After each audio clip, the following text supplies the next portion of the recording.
कि सिर्फ 8 दिन का वक्त बचा है इजराइल के पास, क्योंकि 8 दिन बाद इजराइल पर अब तक का सबसे भीषण अटैक हो सकता है।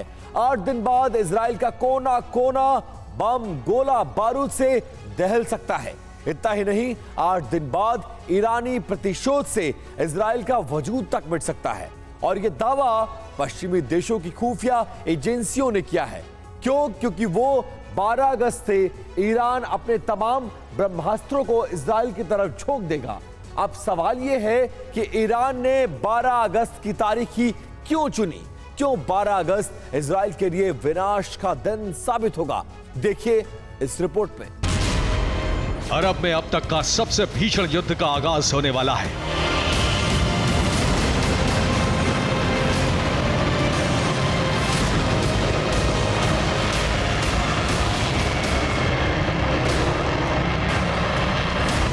घातक मिसाइलों, विस्फोटक ड्रोन हमलों के साथ साथ एटमी हथियारों का भी खुल्लम खुल्ला इस्तेमाल होने वाला है।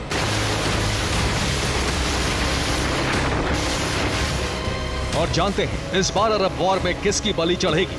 वो कौन सा मुल्क है जिसका वजूद दुनिया के नक्शे से मिट जाएगा? नाम है इजराइल।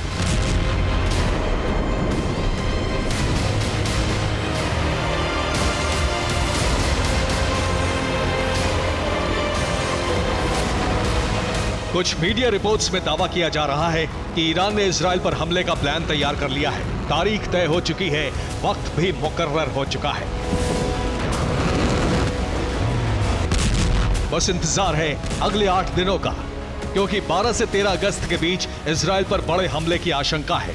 ईरानी सेना ने इजरायली धरती को दहलाने का ब्लूप्रिंट तैयार किया है। इजरायली इलाकों पर मिसाइल और ड्रोन से एयर स्ट्राइक की जाएगी। ईरानी प्रॉक्सी भी इजराइल पर चौतरफा हमले को अंजाम दे सकते हैं। हिजबुल्लाह और पीएमएफ के 4.5 लाख सैनिक ईरान के साथ जंग लड़ेंगे।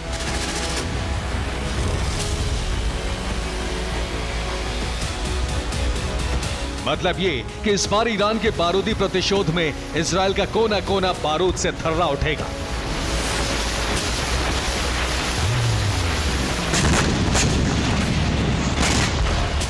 मगर गौर करने वाली बात यह है कि आखिर ईरान ने 12 और 13 अगस्त के बीच ही इजराइल पर हमले का प्लान क्यों बनाया?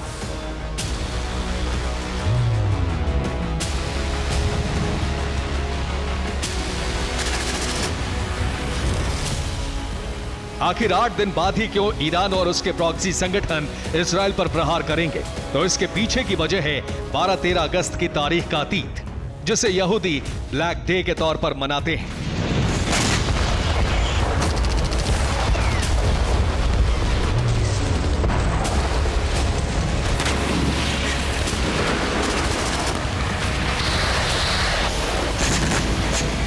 दरअसल अब महीने का 9वां दिन तिशा बाव 12-13 अगस्त को है। तिशा बाव यहूदी कैलेंडर का सबसे दुखद दिन माना जाता है। तिशा बाव के दिन तमाम यहूदी शोक और उपवास करते हैं। इसी दिन यरूशलेम में यहूदियों का पवित्र मंदिर ध्वस्त हुआ था।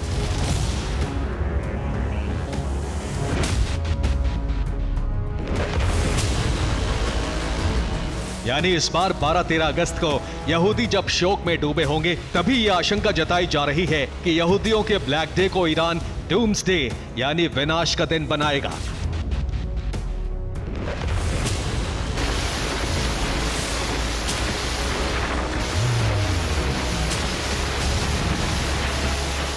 और ताबड़तोड़ मिसाइलों और ड्रोन के जरिए इजरायली धरती को सुलगाएगा।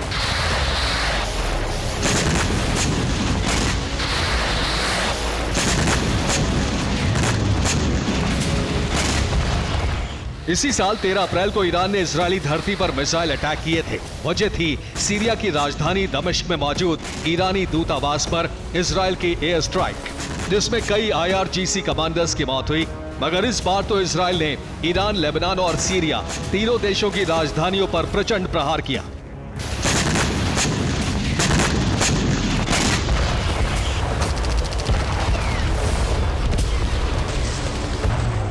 जिसमें हमास चीफ हानिया, हिजबुल्लाह के नंबर 2 कमांडर फवाद शुक्र और IRGC के टॉप कमांडर अमीर अली हाजी ज़ादे मारे गए। लिहाजा इस बार इजराइल से ईरान हर नया पुराना हिसाब चुकता करने की तैयारी में है। तभी तो जल थल नभ हर फ्रंट से इजराइल की घेराबंदी की जा रही है।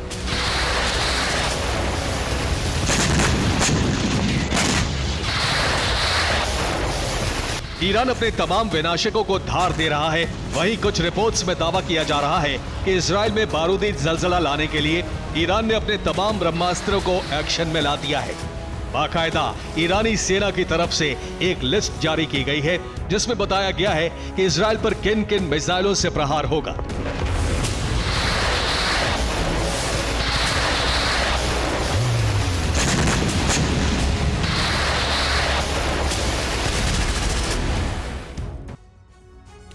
ईरान की राजधानी तेहरान से तेल अवीव की दूरी करीब 2000 किलोमीटर है। ऐसे में इजराइल पर ताबड़तोड़ प्रहार करने के लिए ईरान ने 9 ब्रह्मास्त्रों को वॉर जोन में झोंकने का प्लान बनाया है। आपको बता दें कि ईरान की पहली घातक मिसाइल सिज्जिल है, जिसकी मारक क्षमता करीब 2000 से लेकर 2500 किलोमीटर तक है।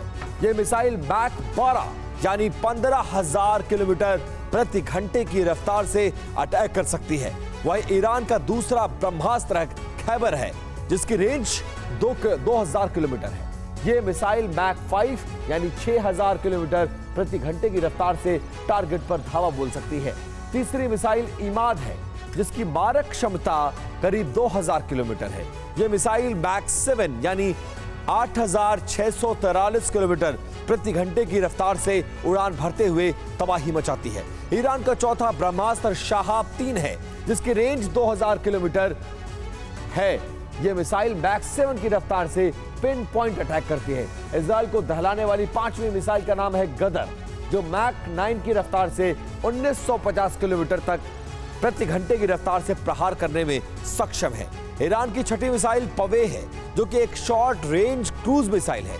इसकी मारक क्षमता 1650 किलोमीटर है, तो वहीं रफ्तार 900 किलोमीटर प्रति घंटे की है। ईरान के 7वें ब्रह्मास्त्र का नाम फतेह 2 है, जो कि एक हाइपरसोनिक मिसाइल है। फतेह 2 मिसाइल की रेंज 1400 किलोमीटर है और ये मैक 5 यानी 6000 किलोमीटर प्रति घंटे की रफ्तार से अटैक करती है।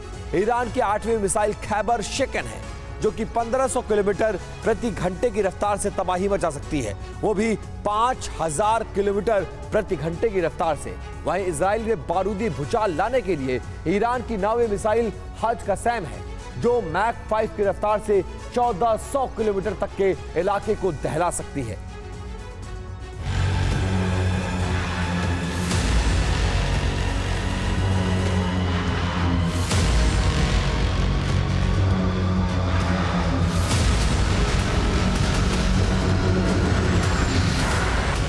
यही वो 9 घातक ब्रह्मास्त्र हैं जिसका इस्तेमाल किसी भी वक्त ईरानी सेना इजराइल के खिलाफ कर सकती है।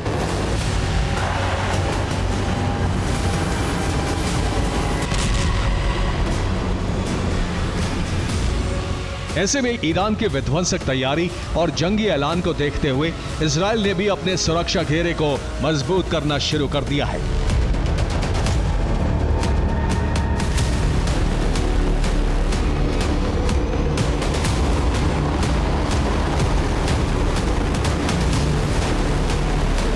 ईरान और उसके प्रॉक्सी की खतरनाक तैयारियों को देखते हुए अमेरिका भी अलर्ट मोड में आ चुका है।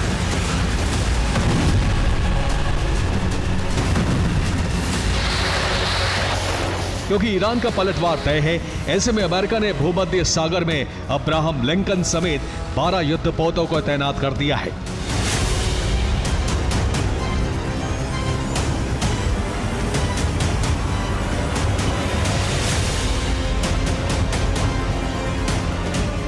वहीं कतर में मौजूद एयरबेस पर अमेरिका के B-2 स्पिरिट बम वर्षक ने भी मोर्चा संभाल लिया है।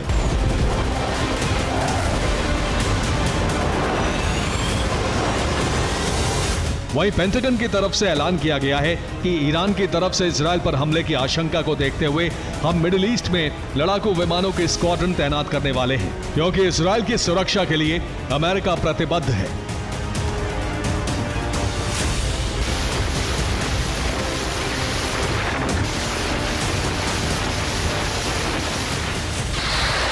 मतलब ये कि अगर इजराइल पर हमला हुआ तो अमेरिका भी इस जंग में खुद को झोंक देगा।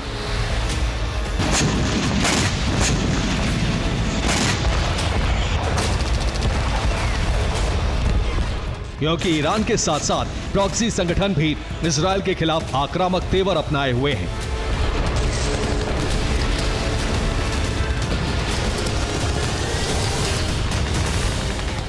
होती हो या फिर हिजबुल्लाह, हर कोई इजराइल अमेरिका के खिलाफ बारूदी चक्रव्यूह तैयार कर चुका है।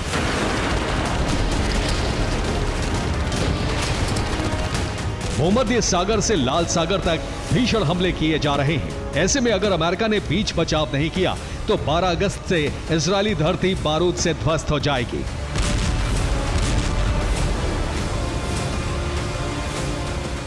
Bureau report, TV9, Bharatvarsh.